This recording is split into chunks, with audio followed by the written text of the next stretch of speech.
Tom Green.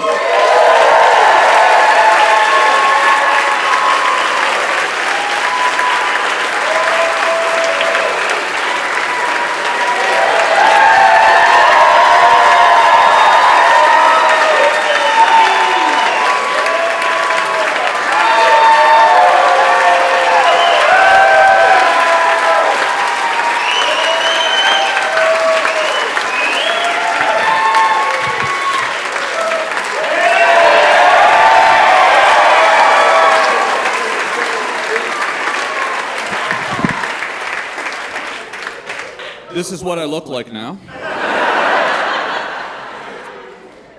What's up, Fort Wayne? Give it. Thank you. Give it up for Charlie, everybody.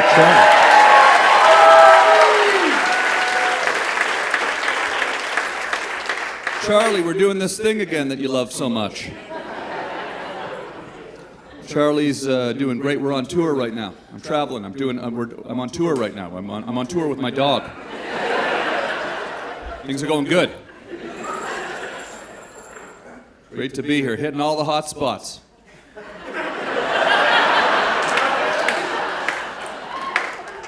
Flint, Michigan, Hobart, Indiana. I mean, it's the No Stone Left Unturned tour. Things are going real good with me. I brought my dog with me. Charlie, you want to jump up on the chair? Jump up. Charlie, jump up. Good girl. He's very, very well trained.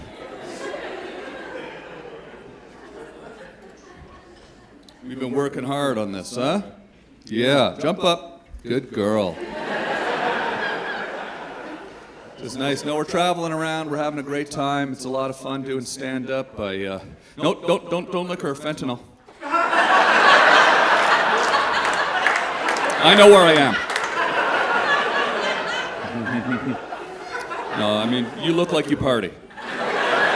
So. Yes, no, we're having a great time traveling around. It's so much fun. And I started my public access TV show when I was a kid. Painted pornography. I painted pornography on the hood of my parents' car. Called it the Slutmobile. MTV saw it. They said, "We want that on our channel." I was on the cover of Rolling Stone magazine. I hosted Saturday Night Live, and now I'm here in Fort Wayne.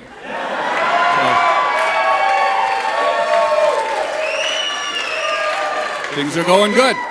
Things are going real good.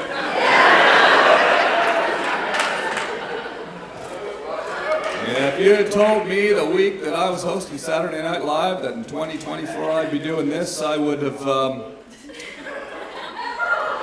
I don't know what I would have done. No, it's good. I love it. I love seeing the country and staying in an Airbnb here in town, actually. I like to sort of blend in. I don't stay in these fancy hotels, you know. I like to stay in an Airbnb. It's where real people live, you know, like I'm like a local. I'm in a real person's house, you know. Their stuff is in there. I go through their stuff. I'm wearing the guy's pants. I'm on his medication.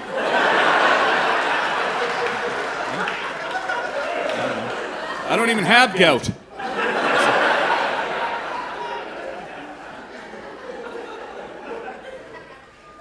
That's cool. How you doing? You're right there, huh? What's your name, sir? Jeremy. What do you do, Jeremy? Work in aerospace and what? Defense. Okay. Good talking to you. I'm gonna mess with Jeremy. How about you, my friend? What's your name, sir? Chris. What do you do, Chris? Okay.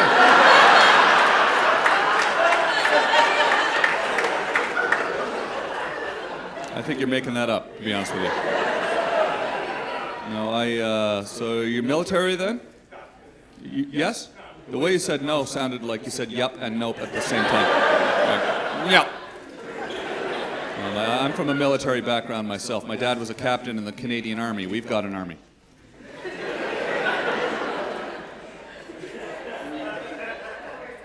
did stand-up in Afghanistan, actually. Yeah. Yeah. Yeah, I did a show for the Taliban over there.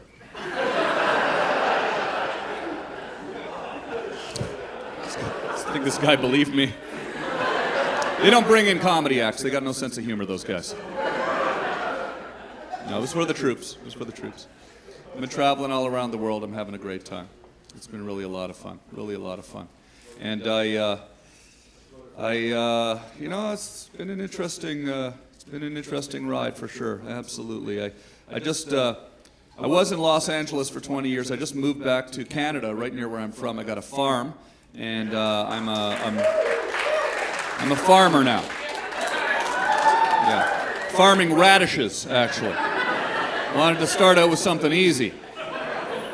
Went down to the garden center last week. I said, do you have any of that nutrient-rich soil? They said, why? I said, I'm growing radishes. They said, you're growing weed. I said, yeah, I'm growing weed.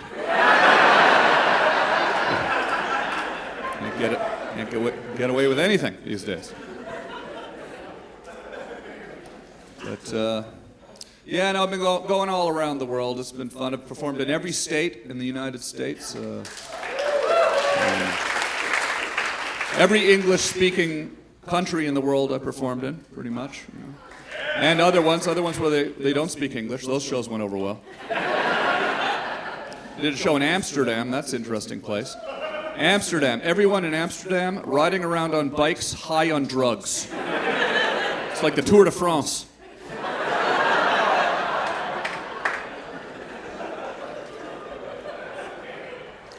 I was dating this lady at the time, and I asked her to come to Amsterdam with me because I'm a nice person. It's a nice thing to do, right? You're dating a nice lady, and you go to Amsterdam to do a comedy show, you ask her to come with you, right? Even though we'd only been dating for a few months, I said, hey, I'm a nice person, right? That's a nice thing to do, right? Right? Yeah. I thought so. I thought it was nice. She was an interesting lady. We didn't really have the same sense of humor. I got a weird sense of humor. Like I like to do really weird stuff in public to confuse everybody around. She didn't like that. In Amsterdam, I noticed everybody in the entire place is speaking a different language from one another, so nobody understands each other because people from all over Europe come there. So she flies over. This lady that I was dating, this nice lady, she flies over. She's in Amsterdam. She's just gotten there. She's tired. We're in a restaurant. I say, hey, you notice how nobody around here can understand each other? This guy's speaking French, this guy's speaking Flemish, Dutch, German, Italian, Spanish. I say, I got a funny idea. She says, I don't really want to do one of your ideas right now. I go, no, it's really funny. I go, I'm going to start speaking to you in a fictional made-up language. You pretend it makes perfect sense, and let's see if any of these Europeans know that I'm speaking a made-up language, right? It'll be funny, right? She's like, I don't really want to do that, she says. I say, Rust in die goldene Blickens die Gügen deigen. Right? Ruckens die gegen deigen Dügen stecken, da Rust in die Gülen. Right? I'm just having fun with it, you know. She's not having fun, I'm having fun. Rickens die gola da frachsen de Hände stühlen, frachsen de Böller die Geigen stügen, drücken the French fries with mayonnaise, Ruckens die gola, right? Like I'm getting good at it, you know, I'm like becoming fluent in a language that doesn't exist. I'm making sense to myself. Anyways, we broke up, so.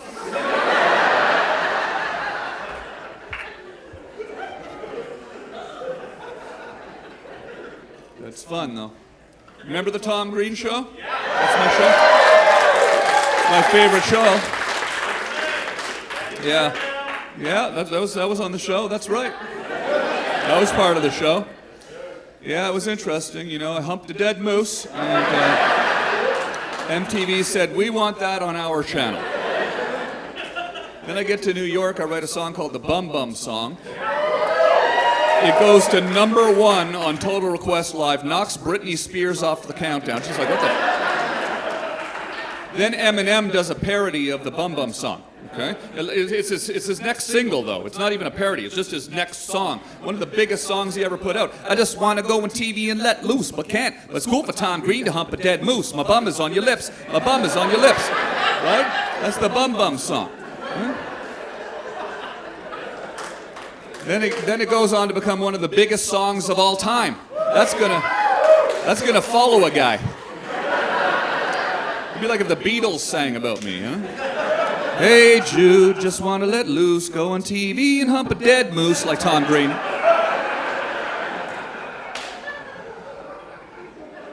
It's all right, I'm okay with it though. Yeah, I lived in Los Angeles for 20 years. And then at the beginning of the worldwide global pandemic, I didn't like it either.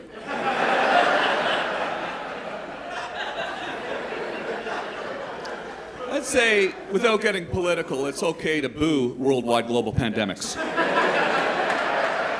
I think we can all agree that they aren't cool. Not only are they pandemics, but they're also worldwide and global. That's like a double whammy. And a lot of people took it real seriously, unlike this guy, but a lot of people did. I heard worldwide global pandemic and I thought, that sounds serious. So I actually did all the things at first that you're supposed to do. You know, I got the mask, I got the rubber gloves, I ordered my groceries on Instacart only when the wind was blowing in the opposite direction. I'd go out, I'd get the groceries, I'd spray them down with Clorox bleach and wash them off, and then I'd stream that on Instagram so that all my fans and followers would be safe, and then I'd read the comments and people would say things like, "You stupid Hollywood piece of garbage. You plandemic Joe Biden bitch. Go back to Canada. Go back to Canada, bitch." So I did.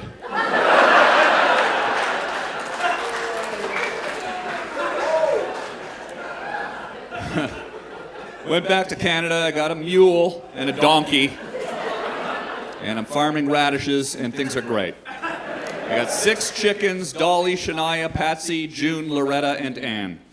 And I love them so much, and I love them. I love my chickens. And I bring Loretta into the house, and I play piano for her, and she goes, oh, she likes it so much, right? And I really did love these, I say did love these chickens, because the coyotes killed 5 of them a few weeks ago. They came in, and it was just a massacre, feathers everywhere. I'm not a very good farmer. And I cried. Like when my chickens were killed, I cried real tears. And my neighbors, who are real farmers, who've been farming this area that I'm in for generations, they came over and they saw the feathers everywhere, and I said to them, I asked my friends, I asked my neighbors who are farmers, I asked them, this is what I asked them. I said, "Do farmers cry?"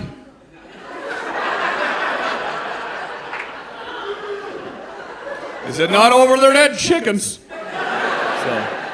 So my neighbors think I'm a pussy. But I love living in the country.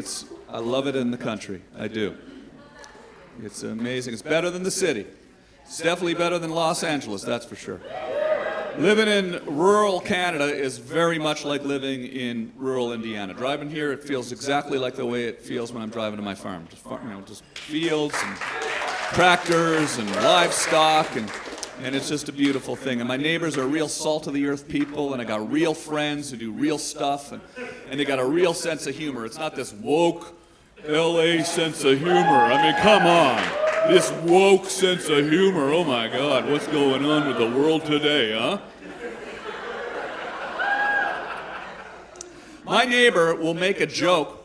He made a joke the other day that's been in his family for generations. His great-grandfather told his grandfather told his father, and his father told it to him. And it's a joke that was hilarious, but I couldn't even tell that joke here tonight. It's just not in this climate, not in this day and age.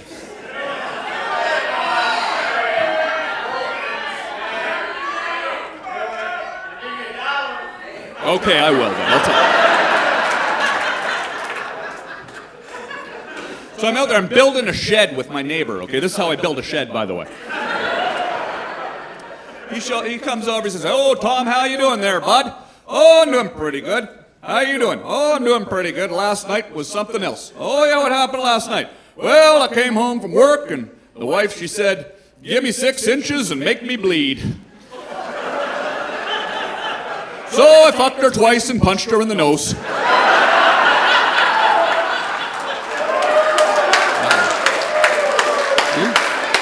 You can't say that in a comedy club in 2024. There we go. No, it's great being out there. I like getting out there, throwing the line in the water, catching some fish. You like fishing? What kind of fish do you like to catch? Oh, you don't like fishing. What's that? That's describing my fishing. Yeah, that's right. You have a certain type you like to fish for? Anyone fish around here? Yeah, well, yeah, no, you fish, that's for sure. You got a fish on your, you got a DeLong Lures shirt on. Man, you are like really into fishing. Stand up, show everybody. People probably don't even believe it. Look at that. Look at that. That's a real fisherman. Was that a muskellonge on your shirt there? That's right, a muskie, right? I know, I'm not full of shit here, right?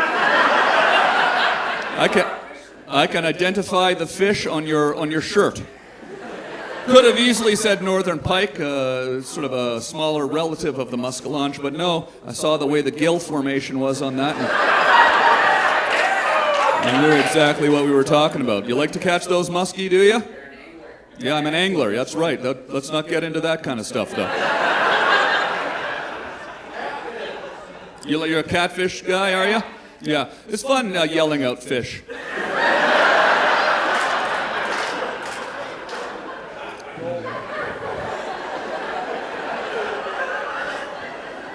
I was kind of hoping people would start shouting out different fish names. Bluegill, the bluegill over here. Goldfish. Goldfish, yeah, you don't fish. It's like a fish auction, right? It's like a fucked up version of The Price is Right. Yeah, I don't even have a joke. I just felt like talking about fish for a minute. Yeah, that's good. What do you like fishing for? Muskie mostly, or what else? Bass, largemouth, or smallmouth? Yeah, you like the bigger mouth, do you? Yeah. Jam your cock in that? You'd probably go with a smallmouth, I bet. Yeah, very good. Good to see you. Nice talking to you, by the way. It's going to be a strange night tonight, I think. And what's your name? Okay, you don't have to tell me. No, this is great. This is great. Yeah. Yeah, is it question time?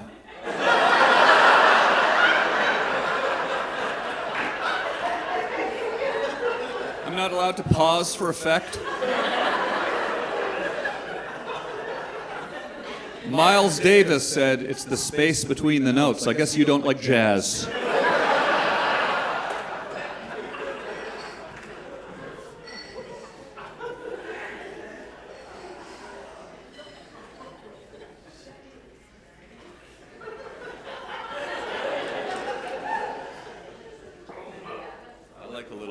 I like a little silence between. I like to pace things out.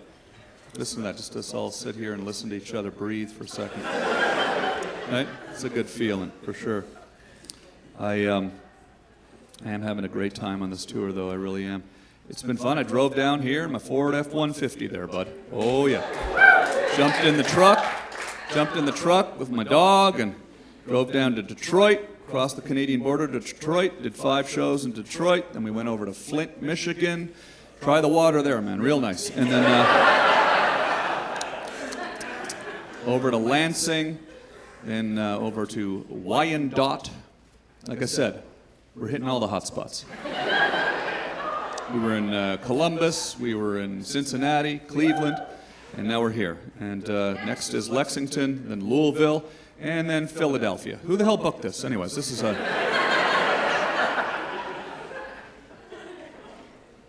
But, no, it's good. Yeah, when the worldwide global pandemic happened, I got a van, and I got Charlie at the same time. She wasn't named yet. And my dad said, oh, you're going out in across America in a van, in a camper van, with your dog.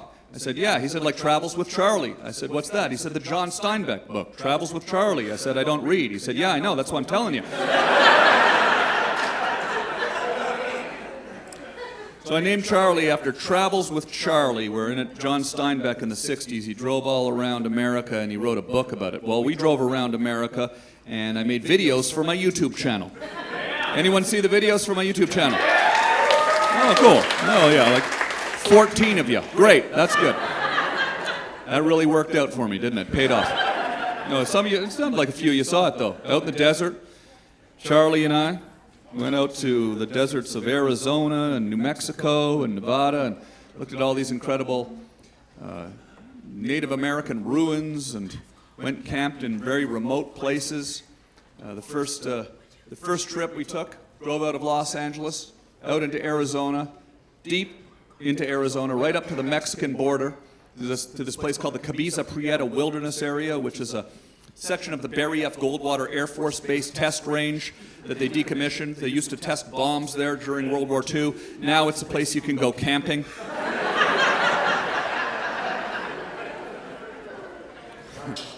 And it's very remote. Beautiful desert. Incredible cactuses and mountains and nobody around for as far as you can see. And we're driving out through the desert there, Charlie and I, just trying to find this. Remember that, Charlie? Remember how much fun it was? Driving deep out into the desert up to the Mexican border after a couple of hours of driving straight towards the border, not seeing a human being for the entire time. We see this sign. It says, it's a border security sign. It says, danger, drug smuggling, human smuggling. Do not travel alone. I look at Charlie, we're good, we continue. Not an idiot. We get to the Mexican border, set up camp. You can watch this on my YouTube channel. You can watch Charlie grow up on YouTube. It's a lot of fun. And we're out there on the Mexican border, and we camp out there for several days. Don't see a human being for several days. I brought my guitar, I wrote some songs, we shot a music video out there. Then one day I'm looking at the Mexican border, and there's this truck coming through the desert, right towards us. And it's not even on a road, it's just coming through the desert, kicking up dust. It's getting closer and closer, definitely coming directly towards us. This does not feel good. I get in the van. I've just turned 50 years old. I'm in the van. I've barricaded the door. I'm in there with Charlie. I'm hiding. I'm 50. I'm thinking, if my 6th grade teacher could see me now, she'd say, yeah, that's what I figured Tommy would be doing. And I'm just looking out through this little crack in the curtain. It's a nice van. It's got a curtain. And no, I'm doing good. It's got a curtain. It's a good van. No, I'm doing fine. Everything's fine. And this truck pulls up, and it's 4 gentlemen in there. They're all wearing cowboy hats. 3 of them are holding rifles. They're sitting there, combat ready. You know what it is, right? Sitting like that, right? With their rifles in their hands. They're looking at my van. I'm thinking, this is not good. And I think this is it. But they do actually drive away.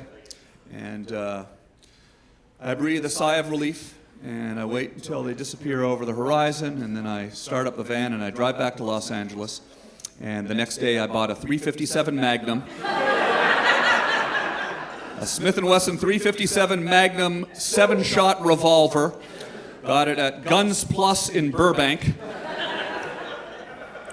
It's not easy getting a handgun in California, by the way. It's the hardest place. It's the hardest state to get a handgun in the United States. I had to answer 3 questions and wait 15 minutes in the lobby.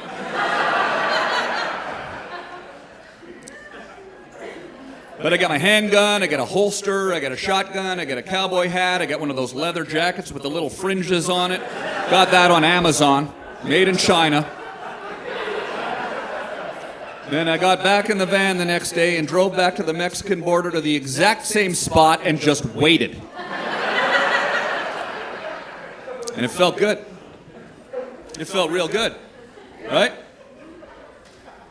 That's when I got it. I'd never owned a handgun before.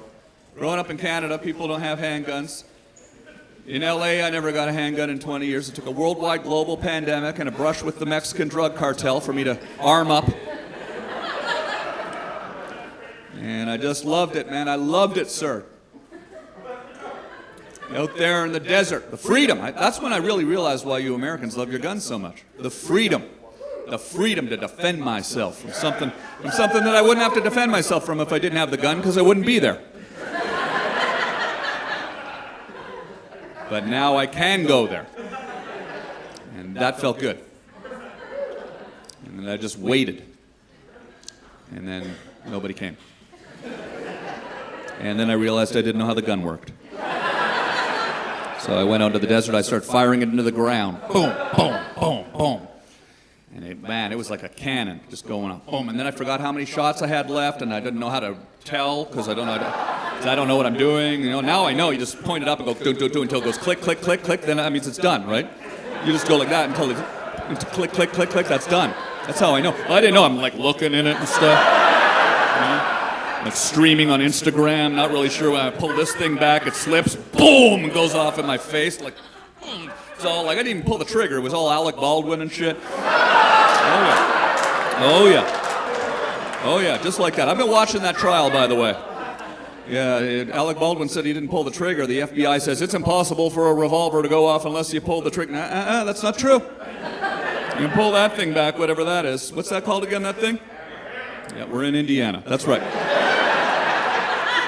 The whole crowd, the hammer! Can't touch this. Can't touch this.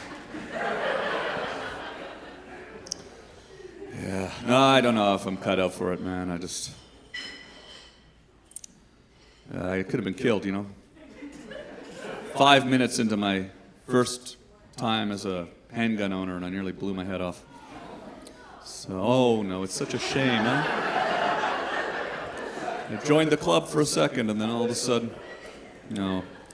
I don't know. I just wasn't sure if it was for me. I put the gun away and drove back to Los Angeles and sold my house and moved back to Canada. I just wasn't feeling safe living in a country that made it that easy for a guy like me to get a gun.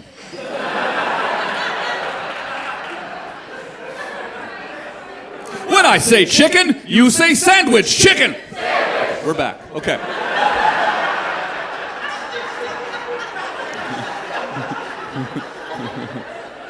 I don't want to get into all guns and politics and all that kind of stuff. Come on, life's too short for that. Yeah, I'm not here to talk about politics and guns and all that. Life's too short for that. I went on the Joe Rogan podcast recently. My good friend Joe Rogan. He's an awesome guy, man. Did anyone see my recent appearance on Joe Rogan? Yeah. It was a great time on there. I had a great time, and I was there. I was telling him about my farm in Canada, because sometimes Joe talks about Canada, and I wanted him to tell him a little bit about Canada, some stuff he might not know about Canada, because he knows a lot of stuff about Canada that I didn't know about Canada. How it's a communist country and all that stuff. So I was trying to explain to him, no, we've got hunting and fishing. I know what a muskellunge is. I mean, it's a real outdoors type of place, It's a great place once you get out of the cities. And I was telling him about my lever action rifle collection that I have. I got all these vintage rifles. I've been collecting. Got my Savage 99 308, and I've got wilderness on my property. I've got bears and wolves, and I like to go out into the woods and just sit there with my rifle and just listen.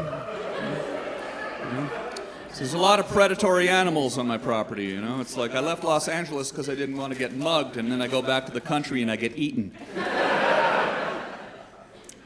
I was telling him all about my rifles and what I like about them and all of this sort of thing, and then he said, oh yeah, but you can't get any gun in Canada. I said, no, you can't get an AR-15, automatic weapon or whatever. He said, AR-15's not an automatic weapon, it's an assault rifle. I said, oh yeah, that's what I meant. And then I go home and I check my Facebook page, and in the comments on my Facebook page, I'm getting all of these angry comments from Canadian gun owners. You piece of crap! What kind of asshole? What a piece of shit representative of Canadian gun rights! Going fucking Joe Rogan, you don't even know the difference between an automatic and an assault rifle? You piece of shit! Fuck you! Fuck you, Tom Green! Go back to America, you piece of shit!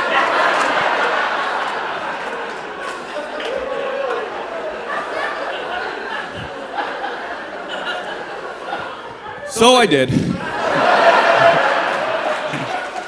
I don't know. We're so divided, man. I'm like a man without a country all of a sudden. I'll just keep going back and forth across the border and hope nobody notices.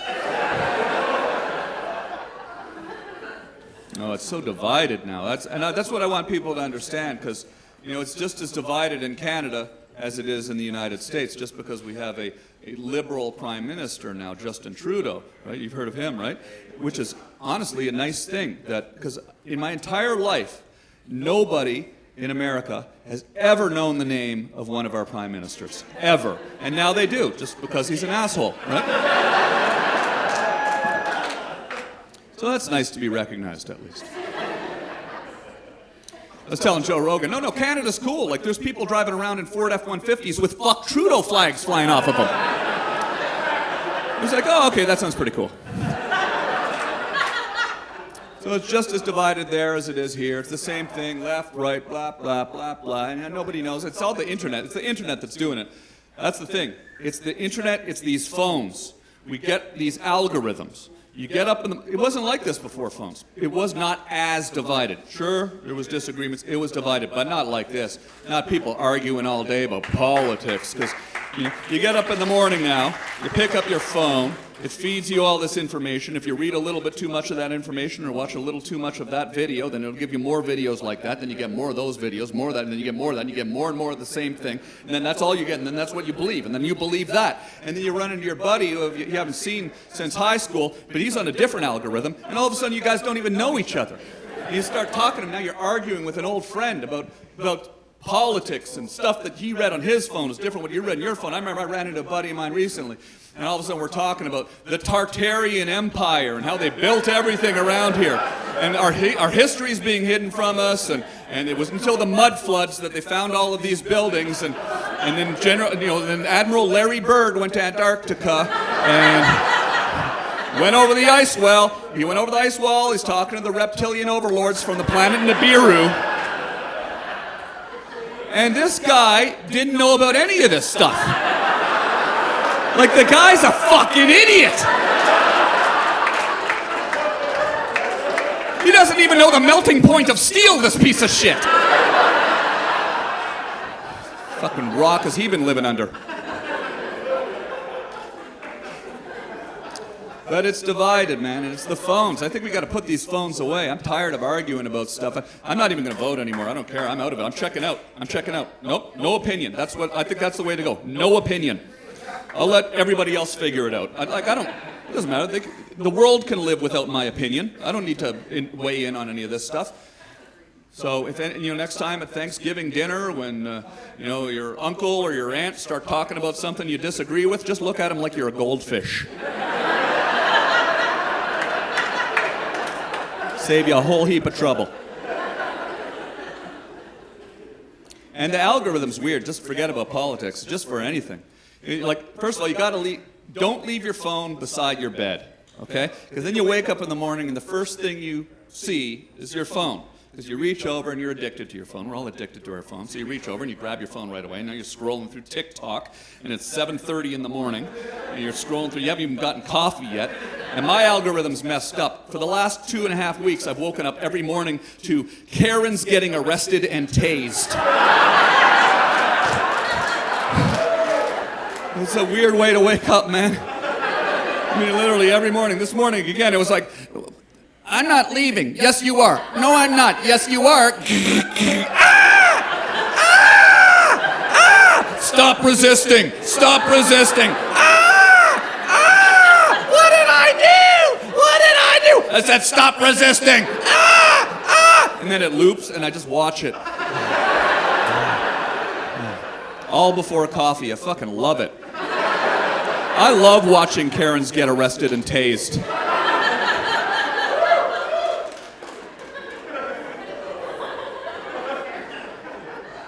So there are upsides to the cell phone, for sure. You didn't used to see any of that stuff, though. I think it is affecting us. It's affecting our minds, just collectively as a society. There's so much more negativity out there. I don't think we're as friendly with one another because, we see all of this violence on our phones every day. You used to be able to see violence. When I was growing up, it was like you could only see violence on the TV screen if you went down to the video store into the back section and they'd have Faces of Death. And you'd rent it, you'd bring it home, you'd watch it, you'd see like people's parachutes not opening and falling into alligator pits and people getting their heads blown off and stuff like that, bear attacks. It was great. But it wasn't everybody seeing it. It was just the freaks and the weirdos like me and my friends. Now everybody's seeing that. Every single person is waking up in the morning seeing this outrageous and crazy and dark and scary stuff, and it's messing us all up. It really is. And it's divided now, and the division is worse than the stuff that we're arguing about. I think the division itself is a bigger problem than the things that we're arguing about. I remember being a teenager, not caring about politics. Now teenagers argue about politics. They really, really care about it. When I was a teenager, all I wanted to do was go out and skateboard and drink beer and light fires, right? No? I don't remember being 16 getting in a heated debate about Michael Dukakis. Me and all of my friends, none of us gave a fuck about Michael Dukakis. Nobody gave a fuck about Michael Dukakis. Let's just get back to that, back to not caring about anything. The world was so much better before. 10 years ago, when we didn't care about the stuff that we care about now, it was so much better. Just ignorance, right? Complete obliviousness. So much more relaxing. So I'm checking out. I'm checking out of the whole system. That's the MTV guy going around, rock the vote. Oh no, I said fuck the vote. That's what I said. So, did I say rock the vote?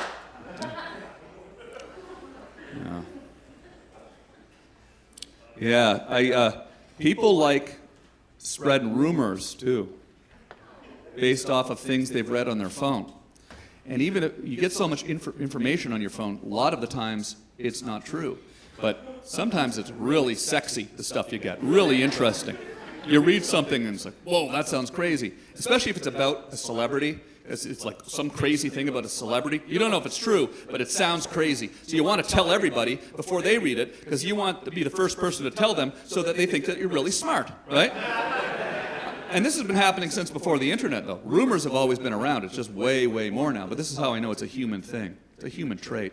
I remember in the third grade, it's the first time I heard a real snazzy rumor.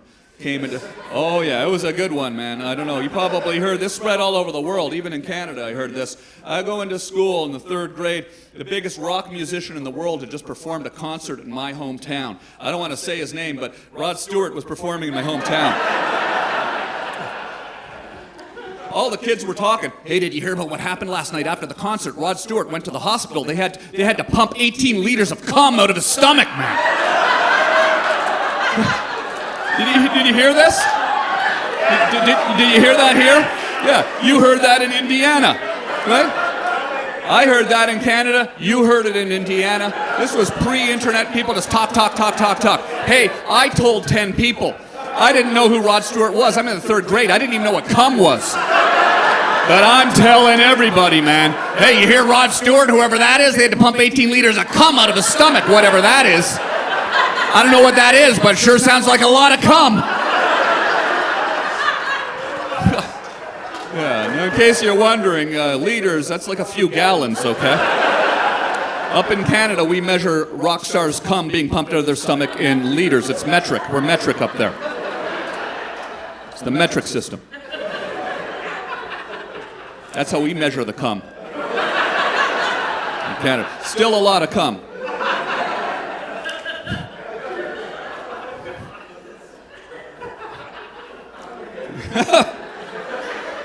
Anyways. I'm just saying people are messed up, that's all. They're willing to repeat anything they read on the internet just because they want to be the first person. We want to be the first person to tell somebody shocking news.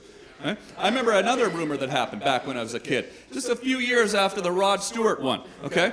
I get a call from one of my friends, one of the biggest movie stars in the world. I don't want to say his name, but he calls me up and he says, hey, I don't know if you heard about this, but so-and-so, last night he got checked into a hospital. They had to remove a gerbil out of his anus.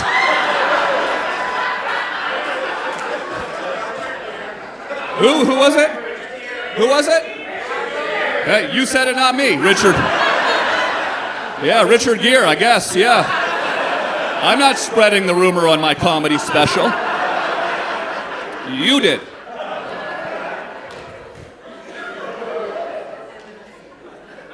Think about that. People are just willing to believe anything. How outrageous. I mean, my friend calls me up. I'm just a kid. I'm just a gerbil in his anus. I say, how did it get in there?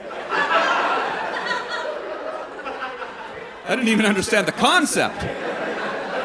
He tells me he stuck it in there, man. I go, why? How? He goes, it's a sex thing, man. They stick a paper tube up, the gerbil goes in, you pull it out real fast, the gerbil goes like this. It feels really good. I go, I'm going to the pet shop. Yeah. So that's how I learned about sex. You guys all do that, right?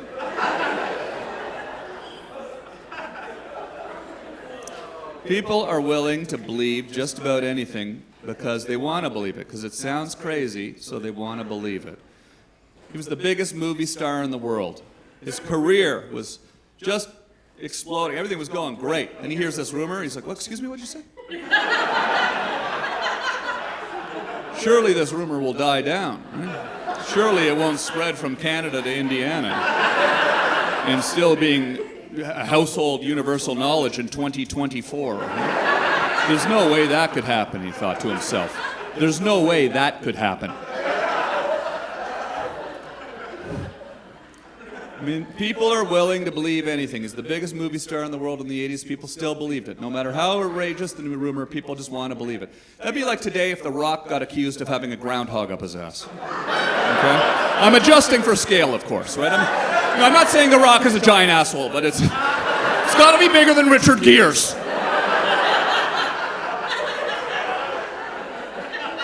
Fair enough? Yeah, gotta be.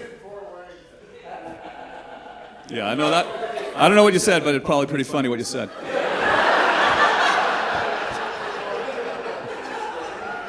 You guys got a whole extra tagline for me over here. That is wild stuff.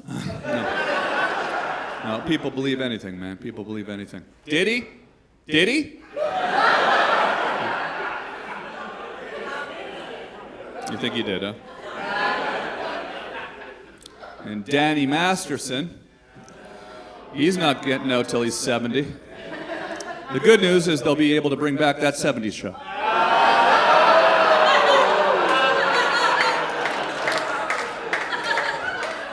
I don't know anything about it, but I have a feeling he might be from Indiana just based on your reaction. It's like, don't say that, he's a hometown kid. He may be a rapist, but he's our rapist. We're just improvising now. I don't think I'll put that in the special. Oh yeah, I'm shooting a stand-up special, by the way. That's very good. Yeah. So you can see we got 2 cameras. We're pulling out all the stops. We're sparing no expense. No, it's fine. We do a lot of shows, so we move them around, so it actually looks like we got 4 cameras. Remember when you were a kid, you could tell who the other kids were, who were the children of alcoholics, based on the ones who carried their marbles to school in that purple velvet whiskey bag?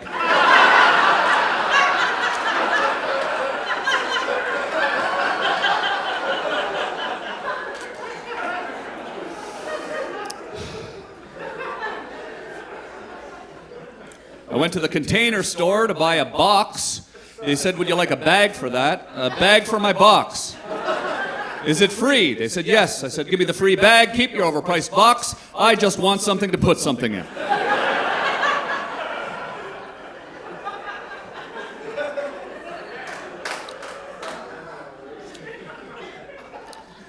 We're living in a world where you can post your suicide note on Facebook, drink antifreeze, and get 28 likes before the poison kicks in.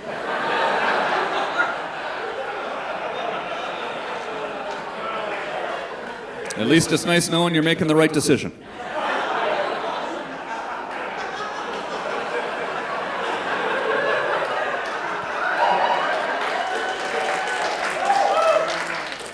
I like going on dead people's Facebook pages, post messages on their wall, invite them to parties. that they just never seem to show up to. Funny thing you can do if one of your friends dies, wait a couple of weeks after he dies, get an old photo of you and him out at the bar having a good time, wait a couple of weeks after he dies, post the photo on his wall, say, "That was fun last night, man." Really freaks out his family and friends.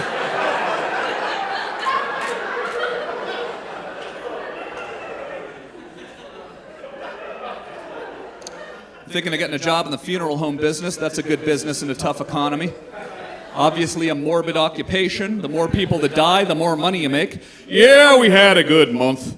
Had that school bus crash. Thinking about getting the new Corvette.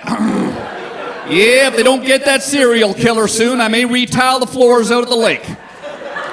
Let's just hope he doesn't get sloppy. All right, maybe not that one. All right. By the way, who the hell was the sick individual that came up with the idea of the short bus? What kind of twisted mind? Hey kids, you're a little different, so we're gonna make your bus different too. Just so everybody sees you coming.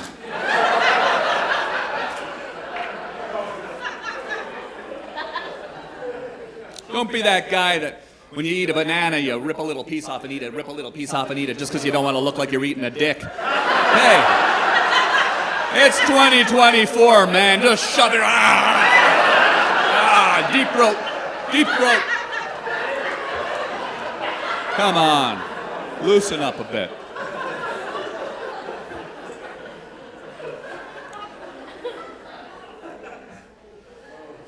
Yeah, this world is just twisted now. Twisted. It just was not like that when I was growing up. I mean, I remember just a couple of years ago, 2 girls, 1 cup. I mean, what the hell? Right? The world is disgusting. I click on it wanting to see cum and it's diarrhea. What the hell's wrong with the world today? When I was growing up, if you see 2 girls... When I was growing up, it was not misleading. You see 2 girls, 1 cup, you click on it, you get cum, not shit. And everybody was clicking on it. Grandma watched it. I heard Obama talking about it on Kimmel.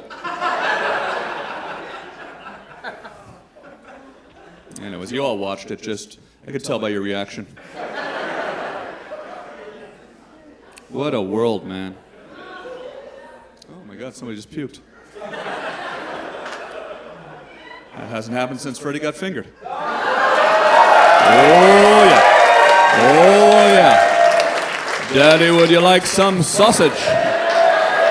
Oh, sausages? Yeah. Yeah, I've done a lot of stuff.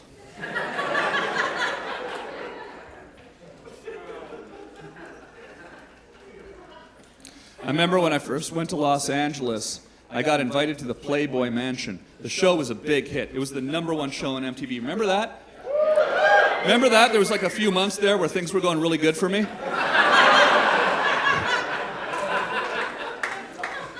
So, yeah.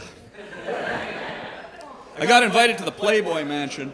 I'd never been to the Playboy Mansion. I'm 28 years old. I get to the Playboy Mansion. Snoop Dogg's performing.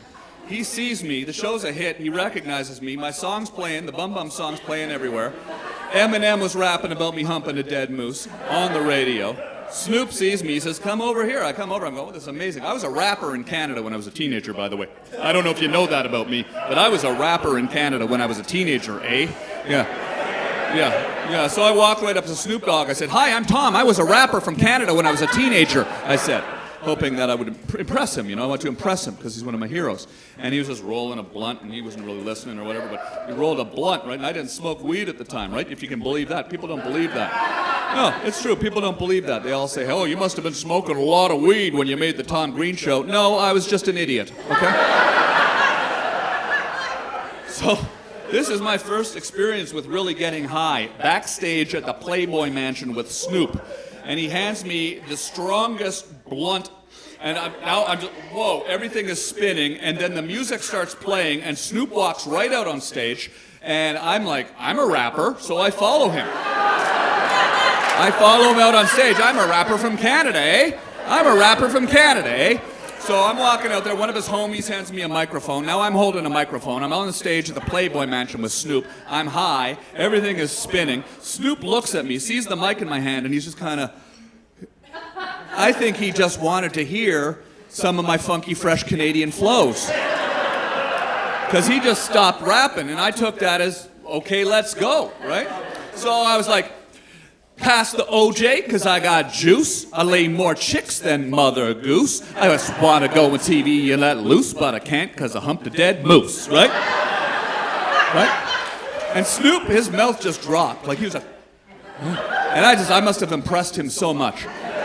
So I just figured he wants me to keep going. So I'm like, give me a pen, let me begin to write a new rhyme, start a new trend. Sound the alarm, I'm dropping a bomb, giving you flashbacks like Vietnam. I'm flipping the lip and I'm going to flowing and showing and rocking the microphone like this. They call me TG. I'm coming back with the blast in the backdraft. Original jackass rapping on a fat track. I make a movie like Jack Black, jump on a jet plane with nothing but socks in a backpack.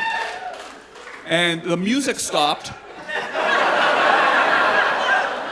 And Snoop just left, actually. It was, like I ruined the show. I guess I overwrapped.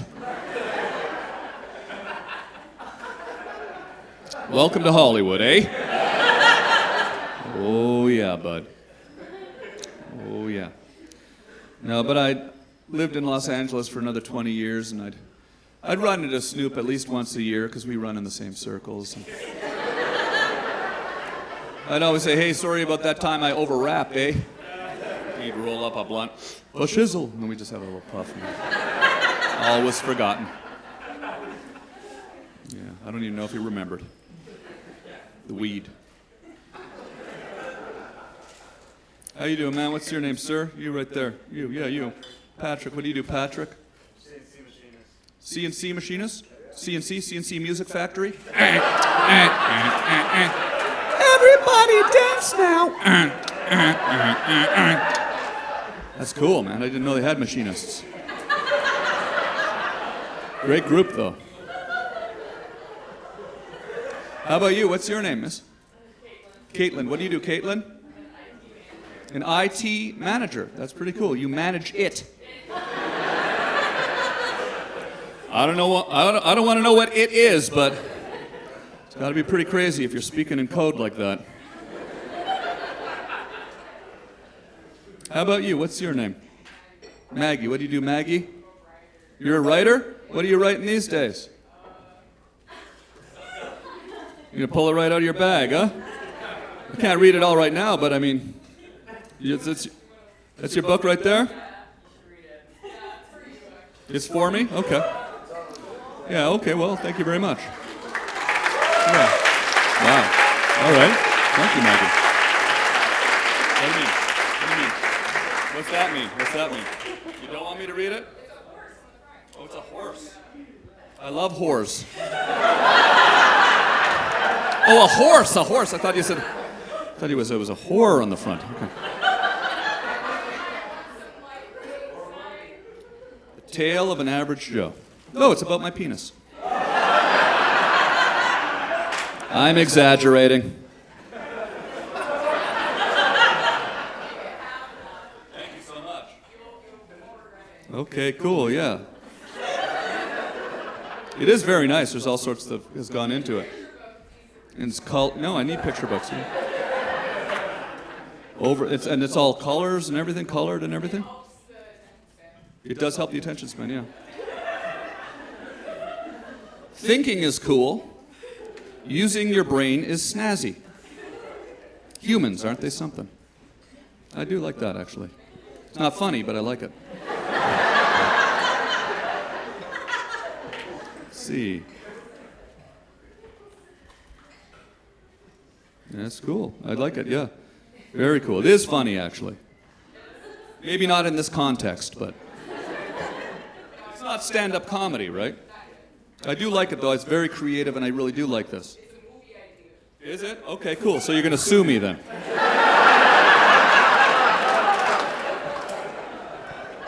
When all of these ideas are in Freddy Got Fingered, too.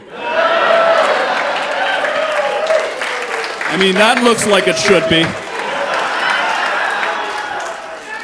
It's a Sprite can and a chicken with its legs spread open. Clearly, Freddy got fingered too.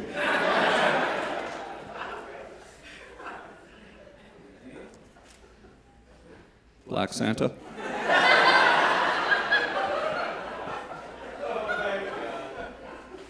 And that. Very creative. Very cool. Yeah, there it is right there. It's an incredible likeness. Well, I'll read it later, okay? I'll finish it up later. Thank you so much, though. Yeah, very nice. I love gifts. That'll be good.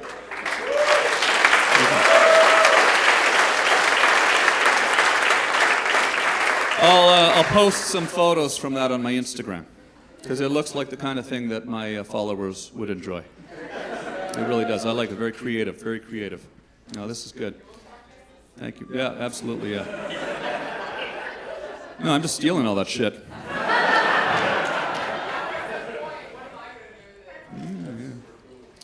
No, this is nice, very nice. Look at all you people. Everyone's here. What's that? What's that?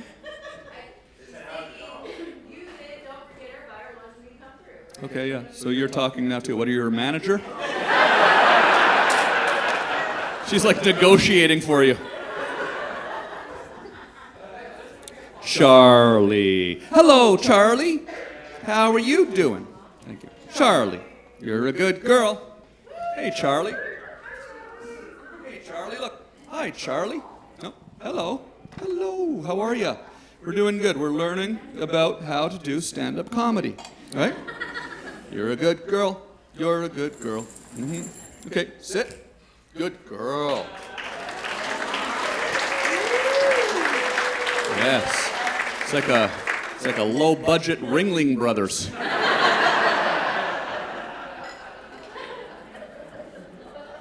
You're a very good girl. Yeah, she's a rescue from the Bahamas. I got her, and then I immediately moved back to Canada in the winter. And I saw her looking around at the frozen fields. I could see her thinking to herself, I'd rather be on the beach eating trash.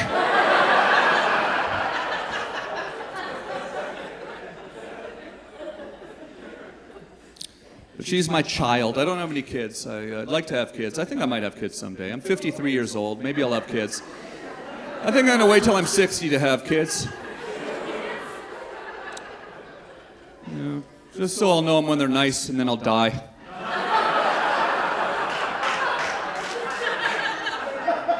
It'll be perfect timing, really. Now, but I don't want to die alone, so I figure if I have kids soon that, you know, when I'm old and dying, my teenage kids will be there, gathered around my hospital bed, staring at their phones, inconvenienced. I want to have some famous last words for my teenage kids when I'm dying. You know, it's hard having really good famous last words, though, you know, because you have to say something really amazing right before you die, and it's a hard thing to time because you don't know what it feels like to die. So you don't know exactly when you're about to die, but I can just see being in the hospital bed with the kids there with their metaverse goggles on. And I got this thing I've been rehearsing in my head, and then I feel a little tingle. Well, that might be it. That might be it. I guess I should say it now, you know. May the sun shine in your face, so the shadows will be cast behind ye.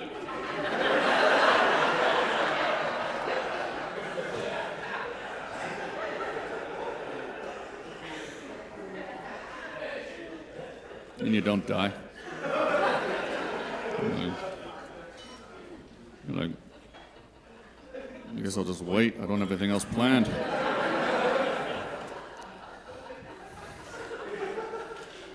Pass the applesauce. Dad was a good man. He really loved applesauce, it turns out.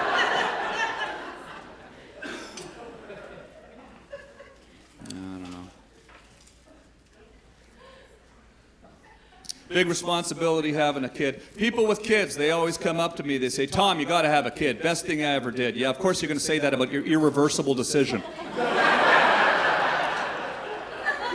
Misery loves company. I think my mom wants me to have a kid because every time she comes over and Charlie runs up to her, she looks at Charlie and says, come to Grandma, and then just looks at me. Say, Mom, I don't like you referring to the dog like that. What do you mean, come to Grandma? You're making me feel like a failure.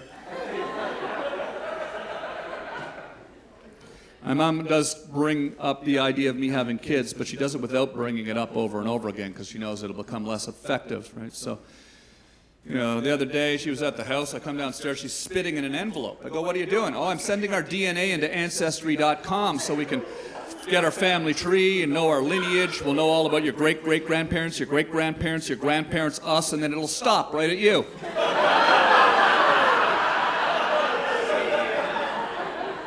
I say, Mom, I see what you're doing, and I don't appreciate it. First of all, I don't want you sending our family DNA, my DNA, into some public database. That's an invasion of my privacy.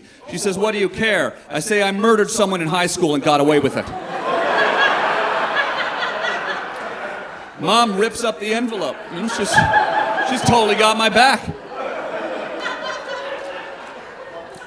No, but how many people here have kids? Raise your hand if you have kids. Yeah, you have kids? Yeah, you have a kid, right? Yeah? Would you cover up a murder for your kid? Yeah, of course you would, right? Yeah, absolutely. It's your kid. Just one murder.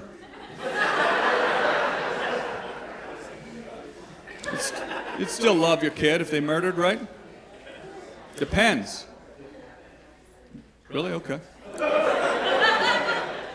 You'd cover up the murder, but you're not sure if you'd love them. You would risk your own freedom for somebody that you're not even sure that you love. Your murderer kid. Would you visit your murderer kid in prison? I feel like you're not the right person to have asked these questions to.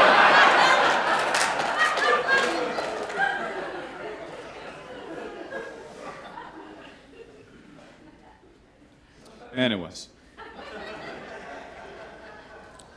Don't send your DNA into these DNA websites just because some app told you to. People say our privacy is being stolen from us. Well, we're giving it away. You don't have to do that. It is an invasion of your privacy, having your DNA on some public database forever. You don't even have to do it yourself. It could be a distant relative. They send in their DNA.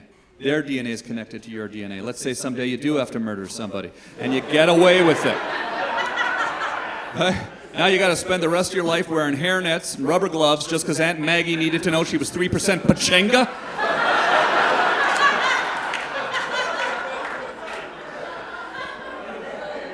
The world was better before, man. All this stuff's driving us all nuts. How many people here under the age of 30? Yeah, like 2 people. That's right. That's what happens when your show was big in the 90s.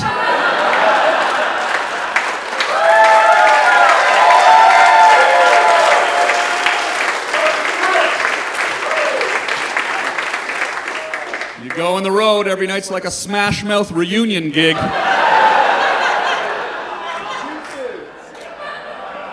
Too soon.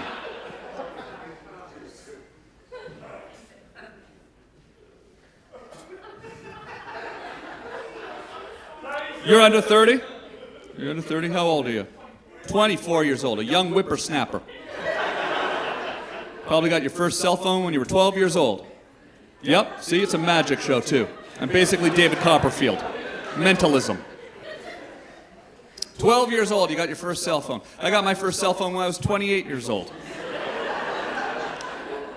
I at least got to live 7 years as an adult without a cell phone.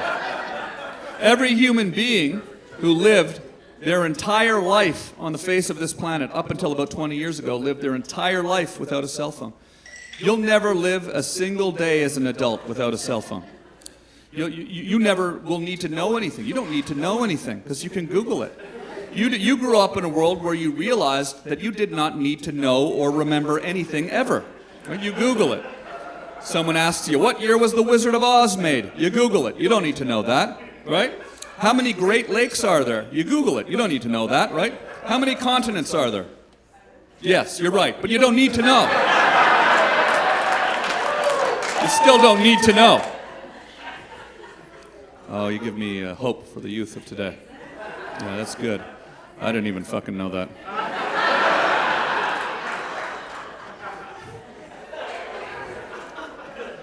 Yeah, every human being lived their entire life without a cell phone, and they had to use their brain. They had to remember. Pythagoras didn't have a cell phone. Socrates didn't have a cell phone. Winston Churchill didn't have a cell phone. Patrick Swayze didn't have a cell phone. They had to use their minds. The world was better before. Now everybody knows where you are at any given time. You don't know what it feels like to have freedom and privacy. You know, when I was a kid, I'd go out skateboarding all night. I'd tell my parents, oh, Mom, Dad, I'm going over to Phil's to play ColecoVision, right? But then we'd just go and get drunk. We'd just go get drunk and sleep under a fucking bridge. We didn't have to worry about lying to my mom when she called because she couldn't call. And we'd come home the next day. How was last night? It was great. No lie. Now you're followed everywhere. You're tracked everywhere. We used to go outside. We'd look around. You ever look around? No. Right?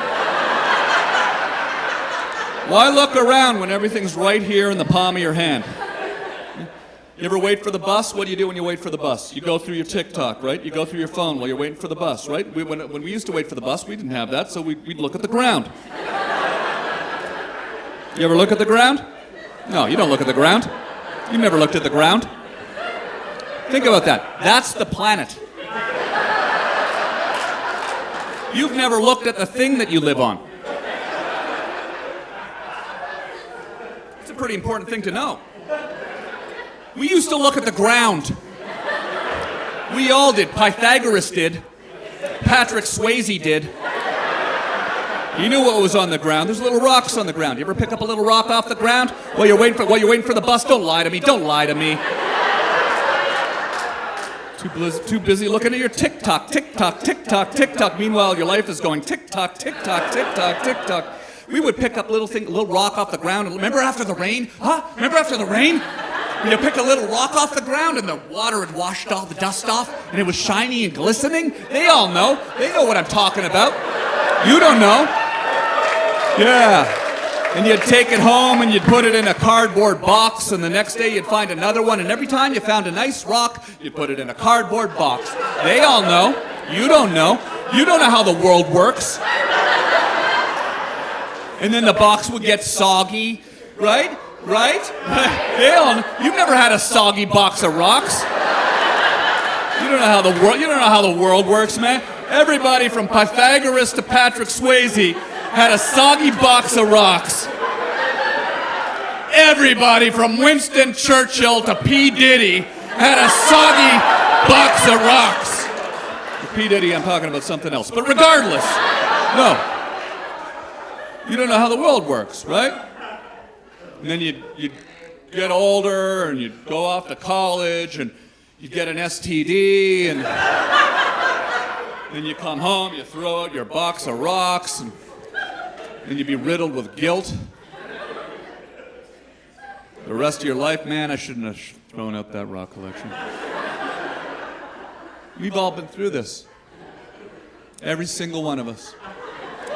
Every single person in this room, except for you,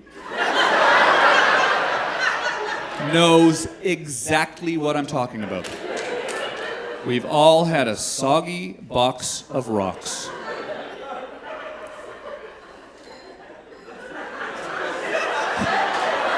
She's like, I'm good. There's other stuff too you're missing out on. You ever take Pop Rocks, put them in 7-Up, see if your stomach will explode? You ever play with magnets for an entire Sunday afternoon? You ever rip the arm off and stretch Armstrong and just watch the raspberry chemical goo ooze from within? You ever reach your hand in a cereal box, pull out a sticky rubber octopus toy? and you throw it against the wall, and it sticks to the wall, and then starts crawling down limb over limb. And it's 1986, and you're looking at it going, man, the world's getting fucking crazy, man. Just the right amount of stick, huh? I was there for that transition. Gives you some perspective. You ever crush up Tylenol PM, put it in bread, feed it to the seagulls, watch them die in the air? Oh, yeah. They drop like rocks, man. They drop like rocks.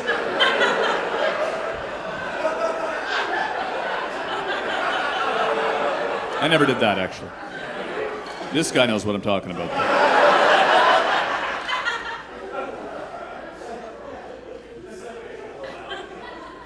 So many weird changes in our lifetime, right? So many weird changes. I'm driving now to all my shows. I'm not flying anymore. I'd like to drive. I'm tired of getting on the airplane. You get to the airport. You still got to go through the security and take your boots off when you go through the cancer-causing X-ray machine. Because 20 years ago, a guy tried to light his foot on fire while he was getting on the plane, and nothing happened. And now everywhere you go, you got to take your shoes off. Just 20 years ago, some guy tried to get on a plane and lit his foot on fire, and nothing happened. So everybody has to take their shoes off, because 20 years ago, some guy tried to get on a plane and lit his foot on fire and nothing happened. So everybody has to do it. This guy's pissed off. He's going to take a shit. This pisses him off. They shit in groups around here. He's going, I'm going too. Let's shit together. It's fine. Poo-poo. It's poo-poo time. It's poo-poo time. It's poo-poo time. Time to take a poo-poo. Everybody look at them when they come back. Just stare at them, make them feel uncomfortable.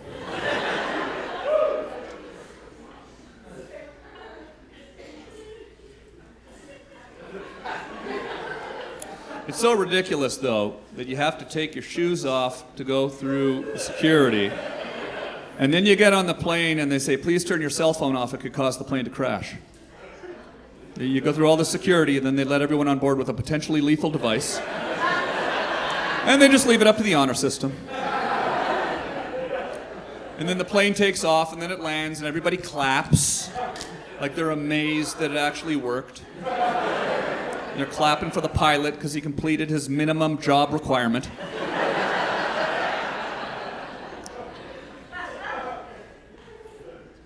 I went to Australia. This Australian zookeeper walks up to me and hands me a koala. I'm holding the koala. He says, you know, mate, the koala's the #1 carrier of chlamydia. You got a weird sense of humor over there. I like the zoo, though. I like the zoo. Oh, yeah, I like going to the zoo. You got a good zoo here? Oh, man. I'm going to check it out tomorrow. I can't wait to see your animal prison. Let's go to the animal prison. We love animals. Let's go see them all locked up. Maybe we'd think different about the morality of zoos if we opened up the human prisons for tourism. Charge $40 admission. You get to walk across the catwalk, put some coins in the machine, toss a handful of cigarettes out into the yard. Look. They're smoking them. They're smoking them.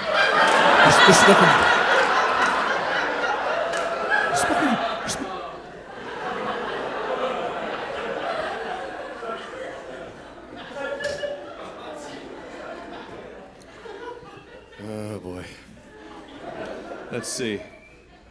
That was a new one. I'm gonna have a look here and see. I'm working on this new stand-up comedy special, so I wanted to see if I missed anything. Some important stuff in here. Let's see here. Stomach full of cum. Okay. Yeah. Mm-hmm. Yep. Uh-huh. Okay, let's see here. Children of alcoholics. Okay. Mm-hmm. Okay. Tartarian Empire. See here. My show's going to be coming out on Amazon Prime this year. It's called Tom Green Country, my new TV show, and a stand-up special.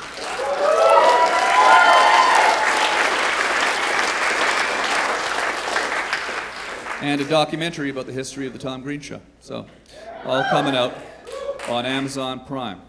And it's sort of the documentary and the TV show kind of follow my life moving to this farm and leaving Los Angeles. And I have to say, it was absolutely the best decision I've made in my adult life, leaving Los Angeles and moving home, close to my family. And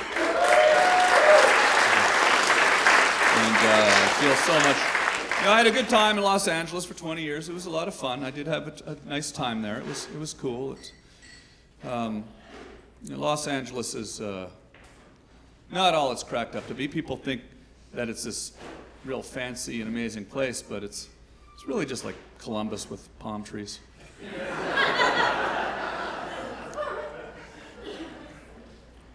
It's weird there in Los Angeles too. People are weird in Los Angeles.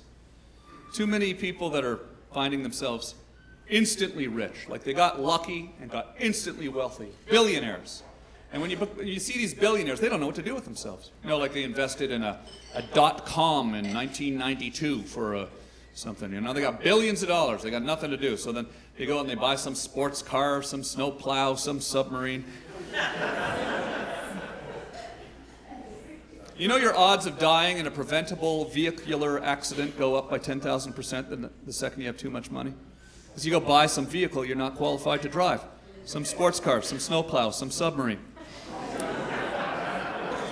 Look at the billionaire that died in the homemade submarine. Billionaires aren't smart. Just because they got a lot of money doesn't mean they're smart. This guy, so bored that he decides to take his kid down to see the Titanic in a refurbished propane tank controlled by nothing but a Nintendo GameCube joystick. That's not smart. Yeah. Hilarious, but not smart. Guy's kid didn't even want to go, but he had to go because he wanted the inheritance. Okay, I'll go. And then the kid wanted to make the best of it, so he decided he brought a Rubik's Cube along. He said, I'm going to solve a Rubik's Cube deeper than anybody else in the ocean. I'm going to solve a Rubik's Cube deeper in the ocean than anyone in history. Like, just, what a pointless dream.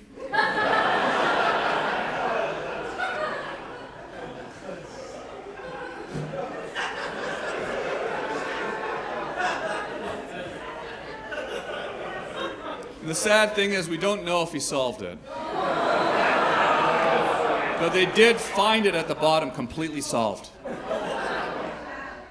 And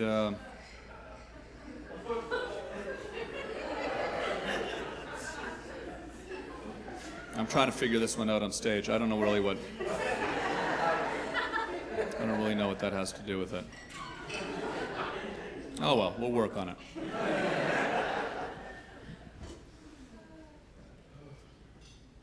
Billionaires in Los Angeles. Too many of them. I knew a lot of millionaires in Los Angeles that were depressed that they weren't billionaires. That's how messed up of a city that is. I want to be home, near my family, near where I grew up, out in the country, away from the rat race. I got a mule and a donkey. Fanny and Kia.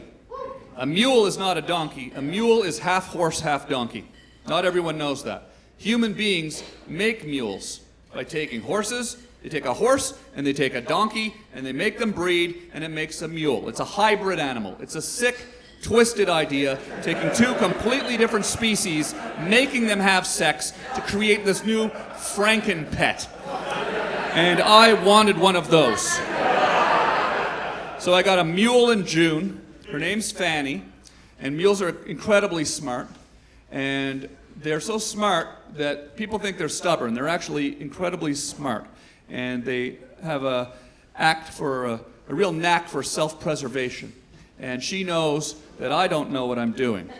So she's decided it's probably safer to not listen to me than to listen to me. So for the first few months of riding Fanny around the property, she would not turn left. We would only turn right. It was still fun. We'd go out for a little spin till we both got dizzy, and then I'd have to fall off. But she's doing good now, and she's great. Fanny is an amazing thing and has changed my life, and It's really been the best thing. And please put those cell phones away, okay? Don't be stuck on that phone all day. It'll make your life better. I think the less time you spend on your phone, the more successful you will be. And follow me on Instagram.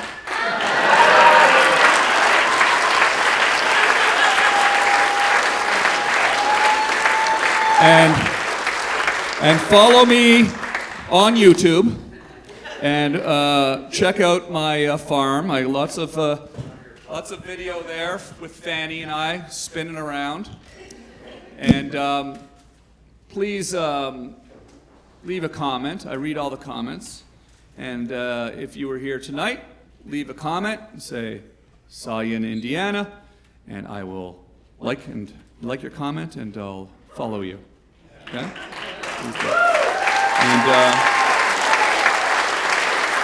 And watch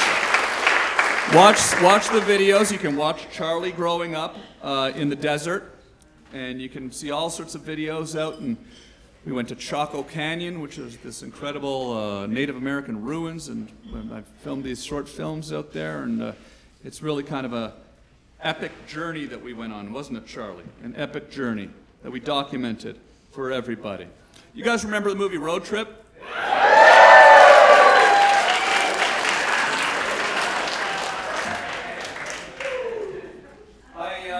In the movie Road Trip, that's the movie where I feed a mouse to a snake. I end up sticking the mouse in my mouth, and wasn't supposed to do that, but I did it anyway. And it was a lot of fun.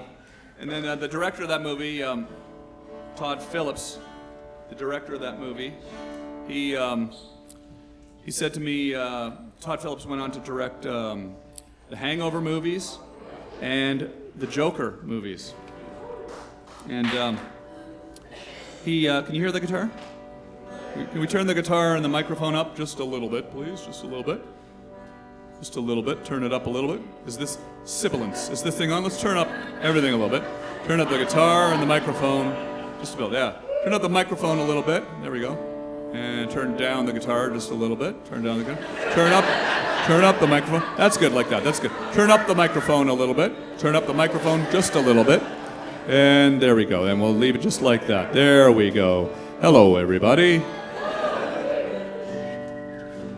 When I was making the movie Road Trip, there was a guitar on the set, and Todd Phillips said, "Do you play guitar?" I said, "Not really very well." He said, "Well, if you want to write a song at lunch, I'll film it after lunch." So I wrote a song at lunch, and he filmed it, and he put it in the movie and on the soundtrack. Let's see if 25 years later, if people remember the song. Sing it with me. Tiny salmon swimming in a stream. Tiny salmon chasing the impossible dream. There we go. The mynah bird says, "Ah!" The chimpanzee says, "Ooh, yeah." The friendly owl says, "Ooh, ooh." But the salmon can only say, "Blah, blah, blah, blah, blah, blah." And that's sad. I wrote that song.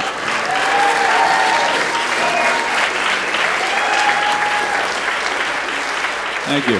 Daddy, would you like some sausage? Daddy, would you like some sausages? Daddy, would you like some sausage? I wrote that too. Wasn't quite as big of a hit as the Bum Bum song, but it's interesting, you know. People remember that. That was from Freddy Got Fingered, of course. Yeah. Daddy, would you like some sausage? It's interesting. The most critically reviled film in the history of cinema. That I can't go to any state in the union without people yelling, "Daddy, would you like some sausage?" at me.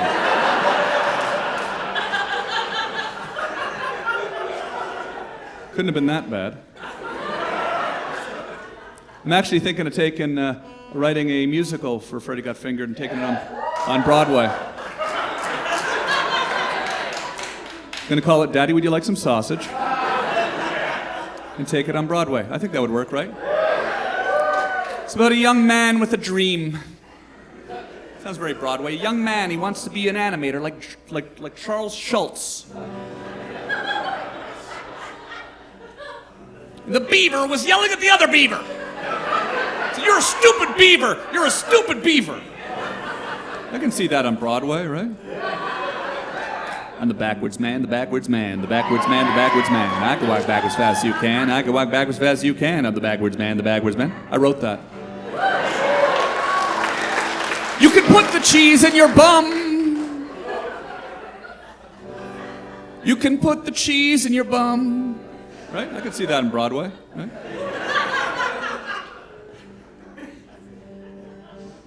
I'm a 28-year-old man. I can eat a chicken sandwich if I want to. You cost me 40 million fucking Deutschmarks, Bob. I say Geneva. You hear Helsinki? You cost me 40 million fucking Deutschmarks, Bob. 40 million fucking Deutschmarks. Clean out the locker at your club. You're fucking fired. I wrote that. Crack baby, don't come back. Crack baby, don't come back. It's not as well known, that one. That's from the Canadian public access show.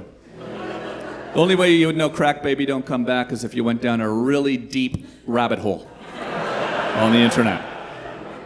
Your mama smoked the crack cocaine, crack flowing through your veins, enough to drive a man insane. Crack baby don't come back, right? Good one. It's a little late night YouTubing for you guys, you know? Crack baby don't come back, crack baby don't come back, crack baby don't come back, crack baby don't come back. It's a good one, I like it actually. Piggy Hill, yeah. I'm gonna throw the piggy down the hill. I'm gonna throw the piggy down the hill. Yeah. I'm gonna throw the piggy down. I'm gonna throw the piggy down. I'm gonna throw the piggy down the hill. Also an obscure one. Yeah, do you remember the Piggy Hill song from the Tom Waits Show? Just put that anywhere. No, go on the YouTube channel and you can watch Charlie and I out in the Wild West. Gun on my hip. True story. This is a song that, let's see, is it even in tune? I don't even know if it's in tune. It does work. Does anyone know anything about these things? What's it called?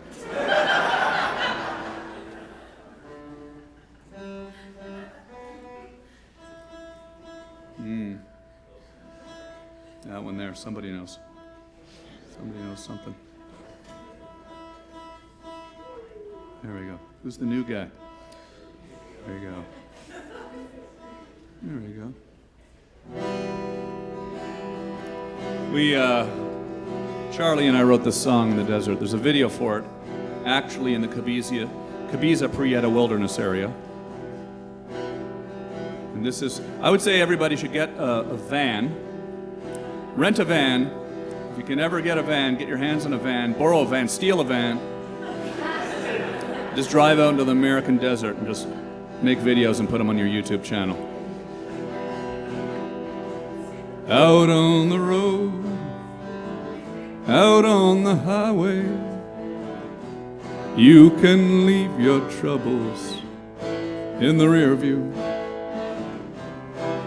We're here for so many days and nothing more. Right, Charlie?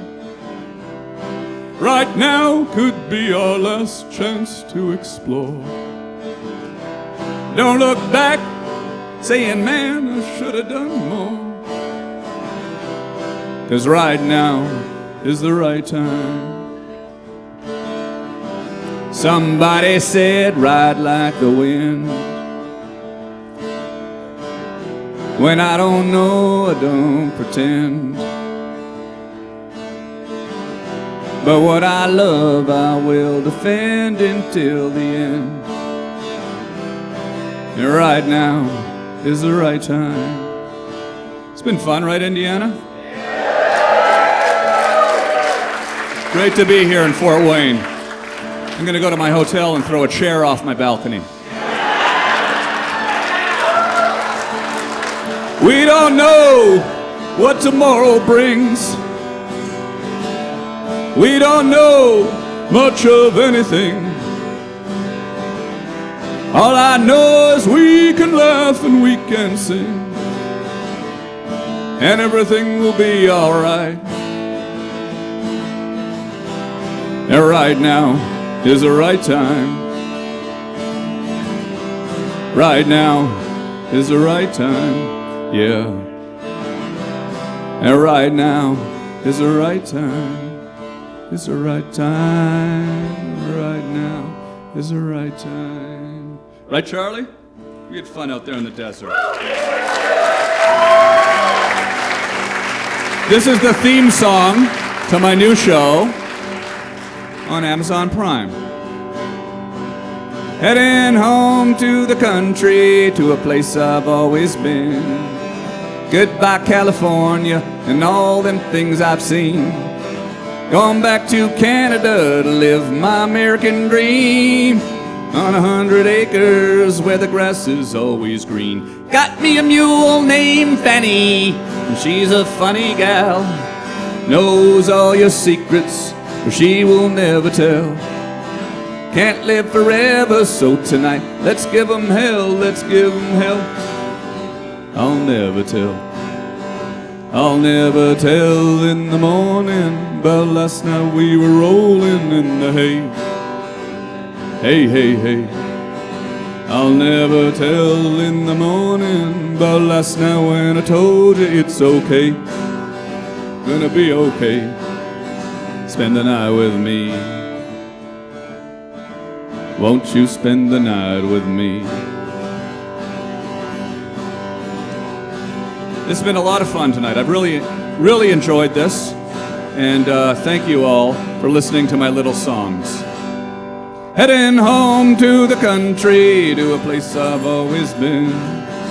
Goodbye, California, and all them things I've seen. Going back to Canada to live my American dream. On 100 acres where the grass is always green. Thank you.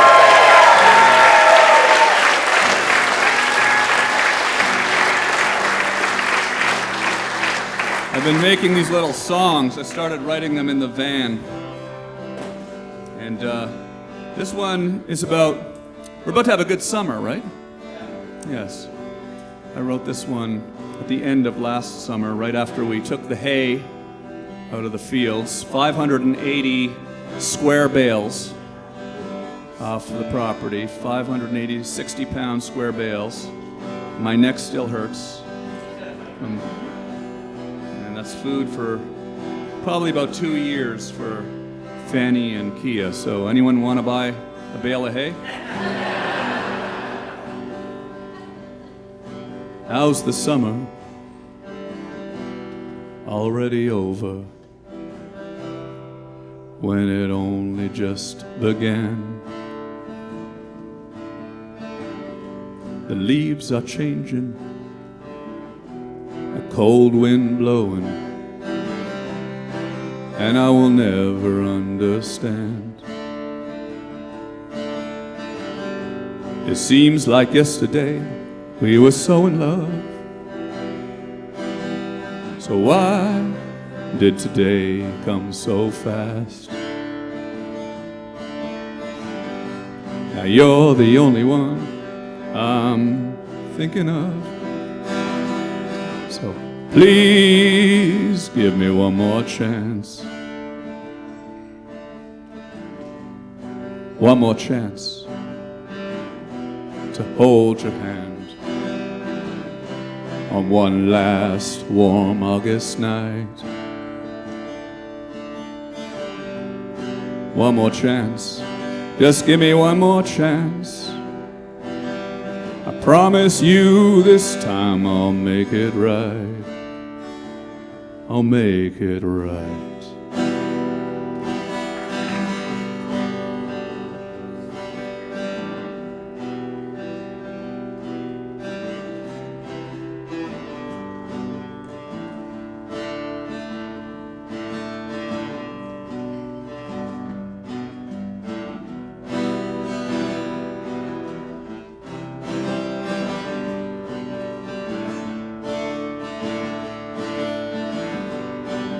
all those memories disappear like melodies drifting through the air. Like that time in the pouring rain, in the middle of the night, in the middle of the street, and we laughed out loud, running with our hands in the air.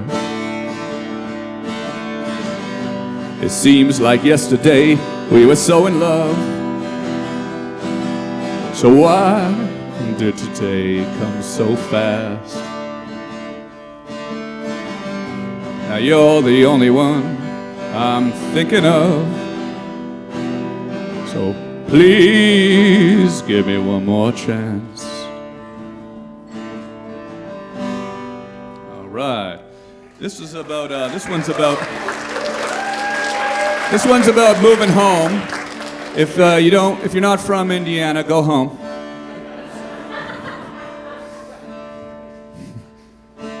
Bright lights fade out. Had a blast going up, nearly died coming down. Good friends, good times, don't last forever, except in our minds.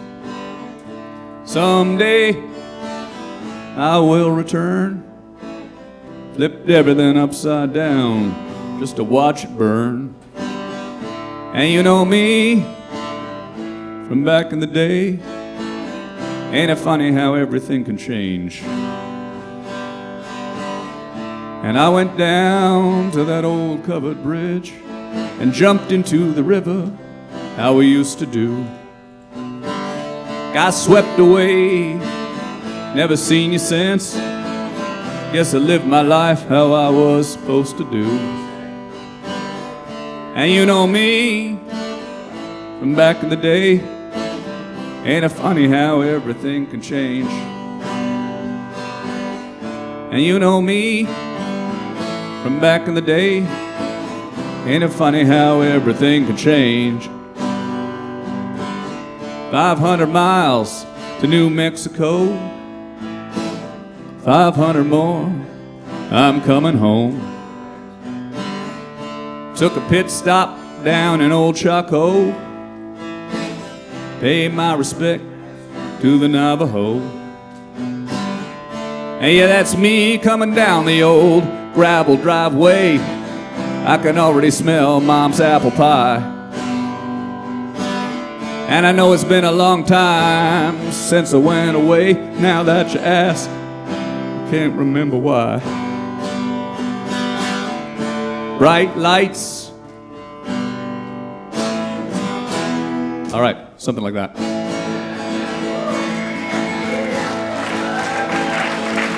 This is the last song. I wrote this one on an Instagram live stream a couple of months ago, and then fell asleep on the live stream and woke up still streaming in a puddle of my own drool. You can be part of that fun too. Follow me on Instagram. I don't know what I'm gonna sing about tonight. All I know is it's gonna be alright. And I don't know what I'm gonna do with my life. All I know, we ain't going down without a fight. And I got a feeling tonight I'm gonna smoke too many cigarettes.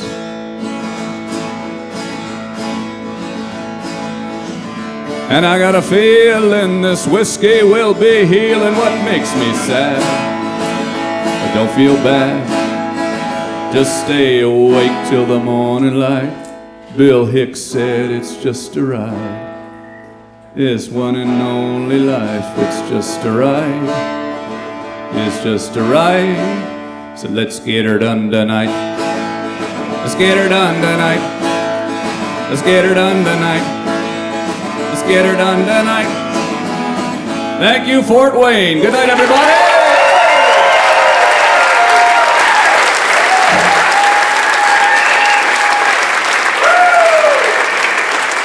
Give it up for Charlie.